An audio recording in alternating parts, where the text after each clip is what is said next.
Bonjour les Asiatiques, aujourd'hui je vais vous présenter l'anime Oreshura. Il a été écrit par Yuji Uji et l'adaptation de l'anime a été faite par A1 Productions. Je vais vous résumer rapidement l'histoire.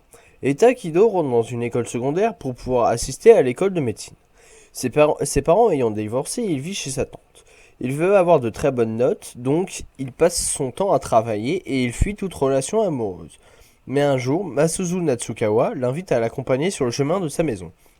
C'est une étudiante transférée venant d'un autre pays.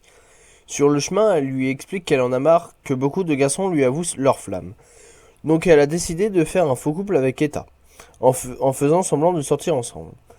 Elle lui dit que si elle refuse, elle publiera sur internet des passages de son journal intime, où Etta raconte beaucoup de choses et où il se prend pour quelqu'un d'autre. C'est ainsi que commence cette fausse histoire romantique avec plein de mensonges. Donc les points forts, il y a beaucoup d'humour. Les jeux d'acteurs des personnages sont très bien mis en scène, surtout pendant les scènes de mensonges sur le couple. De temps en temps, Natsukawa lit des passages du journal d'État et c'est généralement assez marrant. Et les musiques sont pas mal du tout. Donc les points faibles, beaucoup de passages émouvants et des passages incompréhensibles par moments. Donc je vais vous présenter les personnages. Donc tout d'abord, il y a Eta Kido, c'est le héros principal, il veut devenir médecin suite à l'accident de son ami d'enfance. Donc il travaille beaucoup.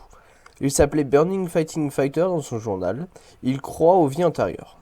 Donc il a été doublé par Ryota Osaka, qui a aussi notamment doublé Kenzai dans Hunter x Hunter. Donc ensuite nous avons Masuzu Natsukawa, c'est une élève transférée. Elle n'aime pas que les garçons lui dévoilent leur flamme, donc elle décide de faire un faux couple avec Etta. Elle lui fait du chantage car elle a acheté son journal intime dans une librairie. Elle a été doublée par Yukari Tamura, qui a notamment doublé Tenten dans Naruto. Donc ensuite nous avons Shiwa Arasuki, c'est l'amie d'enfance d'Etta. Elle est secrètement amoureuse de lui. Elle faisait du kendo mais suite à un grave accident elle a dû s'arrêter. Elle a été doublée par Shinatsu Akasaki, qui a aussi doublé Sasuke Sarutobi dans Samurai Bride. Ensuite, nous avons Himeka Akishino. C'est soi-disant l'ex-petite amie d'Etta dans une de ses vies antérieures. C'est une fille très calme et elle répond qu'en hochant par la tête. Elle a été doublée par Isako Kanemoto, qui a aussi doublé Nozumi Kujo dans Bleach. Ensuite, nous avons Ei Fuyumi.